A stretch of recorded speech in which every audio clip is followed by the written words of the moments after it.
What's up guys, it's me Ace. So welcome back to this new video. So first I'm going to be making a tier list. So before that I'm going to be giving picture credits because you need to give those. So the one on here is the Thunderclap one is from JPerm. So picture credit 1 goes to jperm.net. Most of them come from the Cubicle. So another picture credit goes to the cubicle.com or .us, and the other pictures come from the SpeedCube shop, so speedcubeshop.com. So if you want to check out any of these products, just go to the website and just use discount code anything you can find. So now let's jump into the tier list. And also, quick shout out to Daily Puzzles because they also provided one image. So I don't know where that image went. Oh, sorry, nothing. I meant nothing. I thought it imported, but nothing happened. So now let's start out with the tier list part of this video. So the RS3M 2020. So should I put it in A tier or S tier? So if you think about value for money, then I would probably go with S tier. But just for now, oh my god, why is it showing all this stuff? Oh my god, what is happening? So now, as you can see, but if you want it to be like regular speed cubes, I'd probably put this in A tier. So I don't have many of the cubes shown here. So to take that. So don't think these are two GAN XS, by the way. These two GAN XSs, like not XSs. One is the ARM and one is the XS. So now let's go to the Tengun V2. This is my curved main and an easy S tier for me.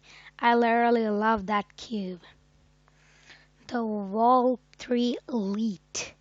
Let me think about this one. Because with the Wall 3 Elite, if you rely a lot on corner cutting, this is probably not the cube for you. But if you don't rely that much on corner cutting, then and you turn more accurately and you like blocky cubes, then this would go in the S tier.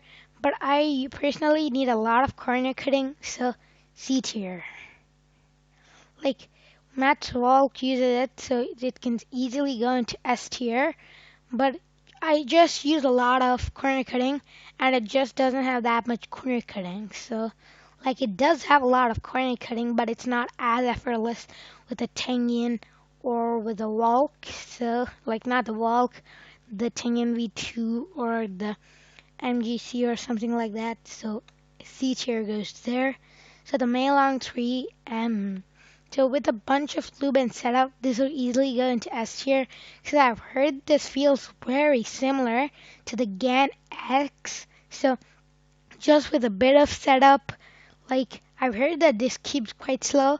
So just with a bit of weight 1, this might be very easy. Like not weight 1, weight 3 will be a nice balance, I suppose, but that's that. So now let's start out with some of the gun cubes.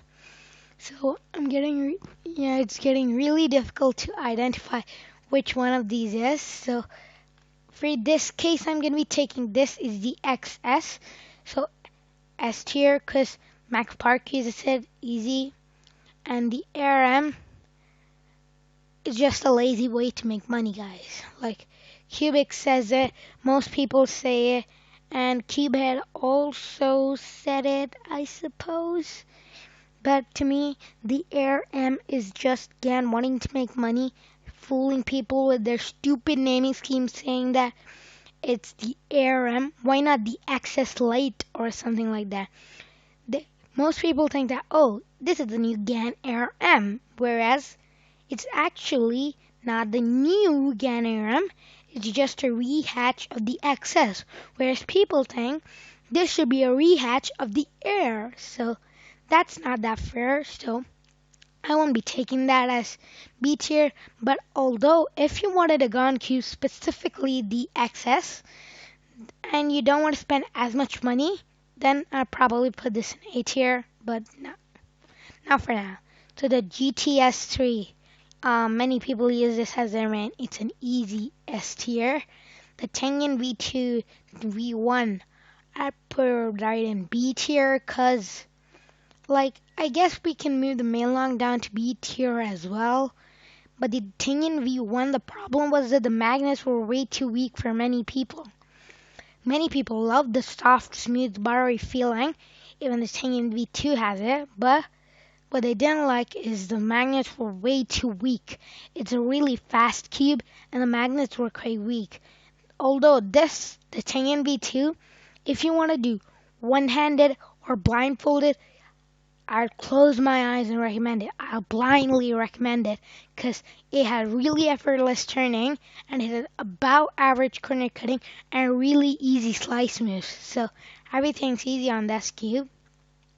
The Worm 2020, an easy S tier because first of all, it's cheaper than the original Worm, which was $40 or something like that. But this is $35, so around $5 off, which is quite good. So there's that. And now I suppose you could get the GTS 3 down there.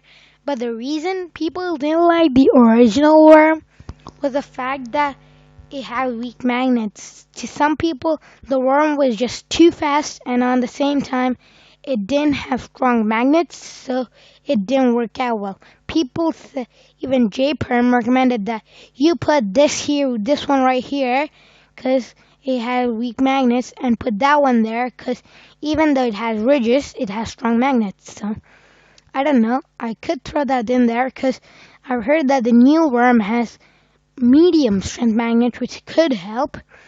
The MGC Elite. No, sorry guys, it went to B tier. I'd put this in A tier considering the price. You're getting so much control over stuff that I'd easily recommend this. And the next thing is the Yulong V3. So with the Yulong V3, it's quite weird that the fact that they're actually selling this yet. Like, if you're doing that in 2018 or something like that, it could easily go to S tier because it had amazing performance. But many people, including, not including nobody, but many people said that the cube was way too unstable. And if you if you tighten the cube, the corner cutting got worse or something like that. But even for money of value, I'd put this in B tier. So now the Thunderclap. If you like the Volt Power, then go for the Thunderclap. You might like the Thunderclap over the Volt Power, but if you hated the Volt Power, no. I think the Thunderclap is sort of a lazy move by Chi, because to me, the Thunderclap is just a less refined, a prototype, we can say, of Volt Powers. So just a prototype Volt Power. And so I don't think you can say it as the Thunderclap could be going to S tier for performance, but many people didn't like the Volt Power feel. So this depends on who you are. If you like the Volt Power, an easy S tier because it's cheap and then it's also magnetic and it's really close. But if you hate the Volt Power feeling, D tier. But I like the snappy feeling because, where's my Tengun V2? So as you can hear, if you get this snap, as you can hear that snap just aligns and clicks everything into place. But for some people, that sudden burst of motion from the snap may make them lose control. So it depends on what person you are. I personally really like the Thunderclap feel in the last cube, the GAN 356i. So let's think about it. So if you want to go to a lot of competitions, probably D tier. But if you're someone who want to improve on your efficiency, then an easy S tier because it lets you track cube rotations and also move count, and it also calculates how much all the steps took. So it's quite good for it. But the main thing, the problem with the GAN 356i is the Cube Station app. The Cube is pretty much Felix could use it if he wanted to because it had really good performance, but the app was just way too buggy. So do note the GAN 356i is not competition legal. So please keep that in mind while purchasing this cube. Because, like, if you're in close enough range from the cube, you could clearly see what the scramble is going on, and you could just mimic the scramble, and you could just see the scramble, and then you could inspect it even before you start it. So that's how I think about it. So, do you know, even the Yushin Little Magic M is coming out from Yushin, but I don't think people will like it. Like, people do like Little Magic M's, but those were all magnetized with strong magnets. According to Daily Puzzles, who got a prototype, the magnets were quite weak, which is quite surprising because the Yushin Little Magic is quite a fast cube. And the formula goes like, fast cubes need strong magnets, slow cubes need weak magnets. And that's just a basic formula. So, like, that's the reason people didn't like the original worm in the first place. But, like, if you can somehow like it, like if you like the worm and the little magic, then the little magic M is going to be complete steal. But if you hated the worm, the fact that it was very fast, like the GTS3, but it didn't have the strong magnets to, like, what should I say? I guess complement that. And then the Yushin Little Magic M is pretty much not worth it then. But this is my end tier list. So for S tier, the Thunderclap, the Tengun V2, the Yan XS, the GTS3, the Worm 2020, and the GAN 356i. The RS3M 2020 and the MGC Elite go in the A tier. The GAN Air M, the Tengun V1, the Meilong 3M, the Yulong VM both go in B tier. And the Walk 3 Elite goes in C tier. Like, the Walk could easily go at A tier, but I rely a lot on corner cutting, and also the corner cutting has to be snappy. Like, the GAN XS does have, what do you say, like, smooth corner cutting, but you can change that using springs and all those stuff. So this is pretty much my tier list. This is completely my personal preference. So do note, I don't own all of these cubes. I'm just talking about this with their performance quality. Like, all people know that the Meilong 3M is a Meilong 3 without magnets. All people know that a Yulong V2M is a Yulong V2 without all those stuff. So now, this is the end for this video. Stay tuned for the next videos coming out soon. So again, this is Ace signing out for today. Don't forget to like, share, and subscribe. This is Ace signing out.